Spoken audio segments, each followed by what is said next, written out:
Our next guest is set to speak at the Sarah Week Energy Conference in Houston today. He's also planning to deliver a letter to President Biden's climate czar, criticizing the White House's decision to temporarily freeze new liquid natural gas export approvals. Join us now, Alaska Republican Senator Dan Sullivan. It's not John Kerry anymore, Senator. Who is it now? I don't even know who. I don't. You know what? It's Podesta. By the way, good morning, Podesta. Joe. And by the way, and he's supposed to be confirmed by the Senate. We passed a law that said any czars have to go through Senate confirmation. You know, I think Podesta's ignoring that, but that's a whole other story. We need a new name. That's from a country we're not really, very happy with right now. Exactly. Actually, with the way some of them act, maybe that is a good name. Figure it out for me. What I've been told, the bottom line is a pause doesn't hurt the industry that much, and it allows, and we know what it is, it's silly season. We know exactly why the Biden administration did it, because they can throw a bone to the climate lobby and maybe shore up some of those votes for November. You're 100% right. Now, this is once again the far left wing of the Democratic Party driving American energy security and American national security policy, and that's the huge mistake. You know, I was over in Munich recently for this Munich Security Conference, co-led a delegation of 12 U.S. senators.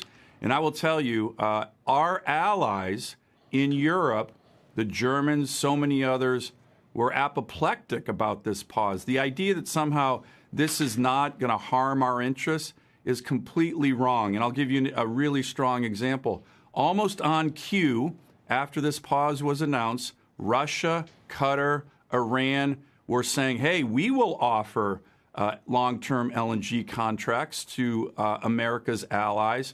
So this notion that somehow it's not hurting our national security is wrong. The Deputy Secretary of Energy testified a couple of weeks ago, hey, our allies were, quote, fine with the pause. Our allies in Europe, our allies in Asia are not fine at all. And it undermines our national security at a very dangerous time on one of the most important strengths we have in America relative to the dictatorships who are on the march, and that's American energy. And you're 100% right, Joe. They have done this for domestic politics and election politics, but not national security or energy security. I don't even think you can point to the rationale. If you had to ask John Podesta what was the rationale for this, would he say, I think it's just leaving fossil fuels in the ground. Isn't that all? Even though natural gas is probably the cleanest way to do it, even though if you don't use natural gas in some of these countries, they're just going to have to use coal. So it's not even logically consistent with what you're trying to come. But what is it? Is it just a knee-jerk LNG is a fossil fuel? So if we pause, we're leaving it in the ground, so we're fighting climate change. Is that really the rationale? It is the rationale. When the president announced this pause, he said we're doing this to, quote, address the climate crisis, the existential threat of our time. I actually think dictators on the march like Xi Jinping and Putin is a much bigger threat of our time. But here's an important issue. Even if that's what they're talking about, climate, look at this chart. I like to bring this chart. I don't know if your viewers can see this chart. It shows from 2005 to 2020, the United States, by far, right here, we are the leader in emission reductions by far of any major economy in the world. And you see China and India at the other end of this chart right here.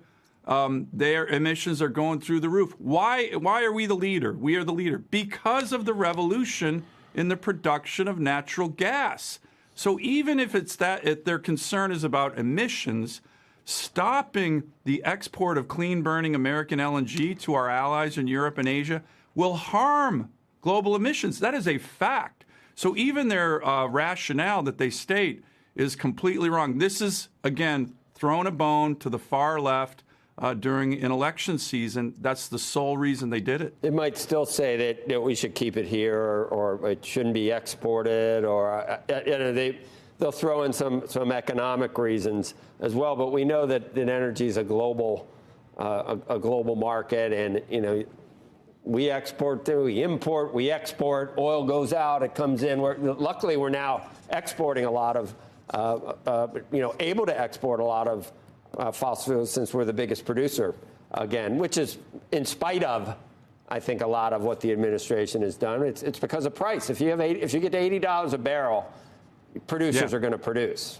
That's all it is. It's in spite of. But I'll make one final point with regard to our allies. Like I mentioned, when I was in Germany for the Munich Security Conference, we met with the Chancellor of Germany, the Foreign Minister of Germany. 2 years ago, 50% of Germany's industrial base in terms of energy, power generation, came from Russian gas. 50%.